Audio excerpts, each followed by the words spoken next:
Hey everyone, and welcome back to the Biz Beat by SVA, the podcast that helps business owners stay sharp when it comes to taxes, business trends, and smart strategies. I am your host, Lee Schwartz, Director of Business Development and Sales at SVA Certified Public Accountants, and I'm joined by Eric Trost, Tax Principal, also here at SVA. Eric, I introduce you as Tax Principal, but we have some big news to announce.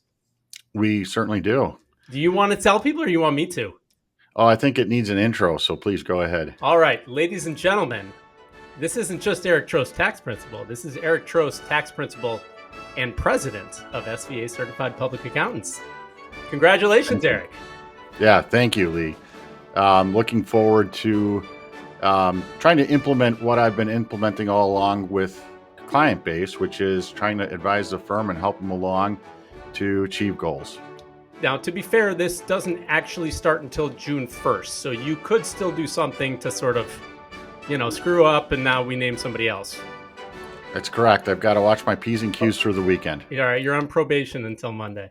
Well, great. Congratulations. Huge news. Excited to have you. You're not leaving us on the podcast yet, though, right? You're going to stay with us? I'm going to stay with you on the podcast. That's right. All right, great. Well, congrats again. If you're joining us for the first time, listener, welcome. Every week we break down what's going on in the world of tax and business, highlight a key issue that might affect you, and answer a question from our inbox. So let's jump right in. And we've been talking about it a lot, Eric, but our main topic tonight is going to be tariffs. New information coming out just in the last day or two. You want to give us an update on what's going on with tariffs, please? Right. So as a background, recall that President Trump instituted essentially on his own without Congress tariffs on various countries and raised the tariffs on various countries, including China, Mexico, European Union. So that was all done back in April. And normally the trade negotiations are done through acts of Congress and Senate approval. But Trump, has found a loophole that said, hey, under this regulation, I can issue tariffs just on my own. Well, that loophole was challenged, and there was a private company that challenged it, took Trump to court and said, basically the federal government to court and said that these tariffs cannot be in effect because they didn't go through the normal process, going through the House and the Senate and getting all the approval. It's not a one-man show for tariffs. It's got to go through this process. And we've got a court ruling as of yesterday. So today is Thursday, May 29th. 9th, yes. Okay. So we got a court ruling as of May 28th. That was Wednesday. And that court ruling said that indeed these tariffs aren't legal and that these tariffs should go through the House and the Senate in a normal channel of approval before they get imposed. So in fact, the tariffs right now are in effect illegal tariffs. And what the court did was give the administration some time to now incorporate this new rule, that is that the tariffs cannot be enforced. Trump, of course, is appealing that. So the federal government is appealing that. They want to get it appealed as quickly as possible and get what's called a stay on that ruling so that if they do fight it in the future, which certainly Trump intends to do, that this ruling that the tariffs are illegal won't go into effect until they get a chance to actually fight it out in court. So right now, the court has said the tariffs are illegal. Trump is looking for an emergency ruling to say, hey, don't implement that ruling until I'm done fighting it out in court. And then they're going to battle this out in court. Now, in the meantime, Trump and through his spokespeople have said that they're continuing to negotiate new trade deals with foreign countries, even though these tariffs have been ruled illegal. And the reason they're doing that is they have a strong belief that somehow, one way or the other, they're going to get their tariff rules through. And so they're continuing to do this as per business as usual, as far as renegotiating all these trade agreements. So that continues to go on as well. So, Eric, we've been doing our podcast now for a couple of months. This has been the topic at a lot of them, mostly because almost every week there's some major change. And yet here's another one. Do you want to have a chance to revisit it all, sort of that advice that you gave business owners at the beginning about what to do to prepare for these? Is there anything different that you would tell them, or is it sort of what you told them 2 months ago? Yeah, I think it's the same as what we discussed a couple months ago which is, reviewing your supply chain and staying on top of the issue. So staying on top of it means that not you're checking it once a month, but that you understand how these tariffs are impacting your business on a regular basis, because these are going to make headlines now for at least the next week or two as Trump tries to get this stay in and says don't enforce this ruling and that the tariffs are still good, at least until they can fight over the loophole in court. Right. So it can be hard as a business owner to keep your eye on everything, all the news, everything that's going on in your business, your personal life.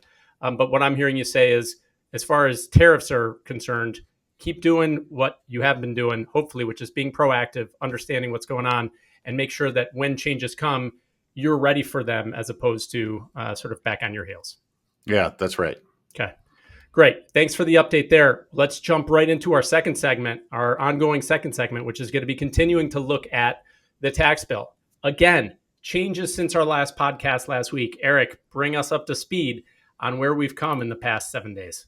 Yeah. So here we are with following this tax bill. I kind of feel like we're following one of our kids through their trials and tribulations. You get to know them, and then you get an emotional attachment, and now I have feelings for this tax bill, which passed the House, now is in the Senate, and the Senate is comprised of 53 Republicans, 47 Democrats. All they need is a majority, and in fact, they just need 50, which is not a majority. It's half. They need half because the vice president holds the tiebreaker rule.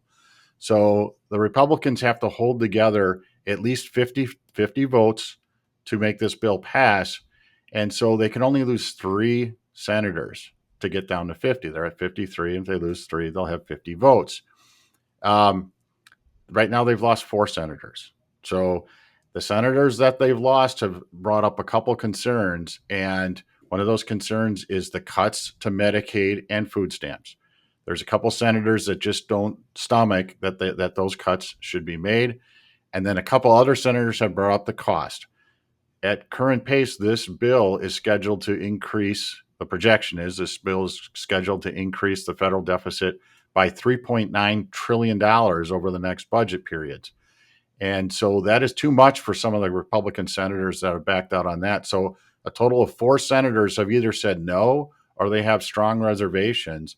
And it's not believed that this current bill will have the votes to get through the Senate. So what that means is it's likely there's going to be some changes to this bill before it gets passed. And those changes then, if approved by the Senate, would have to go back to the House for approval as well. So we're going to see some more back and forth here. And here's where my original projection of November 2nd to get this tax law passed looked like it was on a fast track. It has definitely hit the brakes here in the Senate. Okay, so Eric, when we've talked about this before, you talked about a lot of the things that were in that big, beautiful bill that business owners might want to keep tabs on. What I'm hearing you say now is just who knows what's going to end up in there and what's going to end up on the cutting room floor. Yeah, I think that's right. I think there's a lot that will still come through. It's going to be how much stomach they have, I think, at the end of the day for raising the deficit and where they want to make the cuts at. Because if they take away the Medicaid cuts to get some senators on, that's going to increase the cost of the bill. If they reduce the cost of the bill, that might mean taking away some of these tax cuts or increasing the spending cuts even more. So there's a couple different ways to go here, but in its current form, it's not going to make it. And sometimes you never know what gets negotiated out. It's probably a big flurry of seasoned work right now for lobbyists. Sure, every big group is on the phone right now making sure that their piece of the tax law that they favor the most gets stayed, and the rest of it, they don't care about the rest of it, but they're probably lobbying for their piece right now. So it's definitely probably a busy time in Washington, D.C. right now with dinners and banquets and fundraisers and, hey, we'd like to talk to you for a minute. And what does your contribution to the campaign get you for this? So a lot of that going on right now. A lot of cigars being smoked and whiskey being sniffed. Right. So, Eric, maybe let's talk about this a little bit selfishly. Like, we're a CPA firm. We work proactively with our clients to work on tax planning. What can business owners be doing with all these question marks to prepare for changes that they're not sure are coming? Like what would you tell them to do if it is indeed November 2nd or September 15th or whatever it ends up being? What can they do in the meantime to make sure they're ready for that, knowing that there may not be a ton of time before the end of the year to actually implement some tax planning strategies? Yeah. And some of the things you can do right now is you're almost running like a dual tax plan right now of this is what it looks like under current law. Here's some of the things we believe are going to be in here. And you're trying to assess from a maybe a probability standpoint what things could look like and what would be safe bets now. Now, we do have a lot of time yet because it's June 1st basically. So we have a lot of time before decisions have to be made before year end.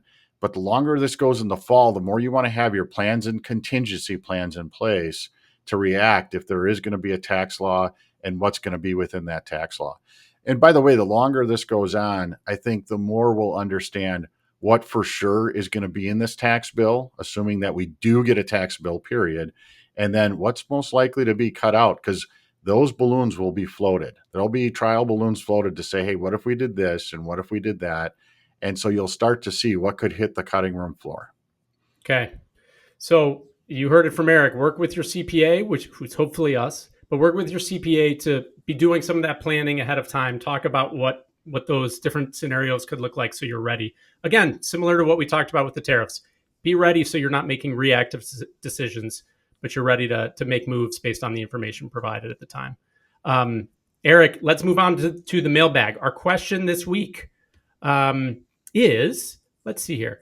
I just received an updated investment account statement in April, and it looks like some of the numbers have changed, but I filed my tax return in early March.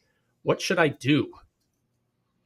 Yeah, and we've been seeing more of this. What happens is your investment and brokerage houses, they send out information at the end of the year that you have to report to the IRS. So not only do they send this information to you, they send it to the IRS.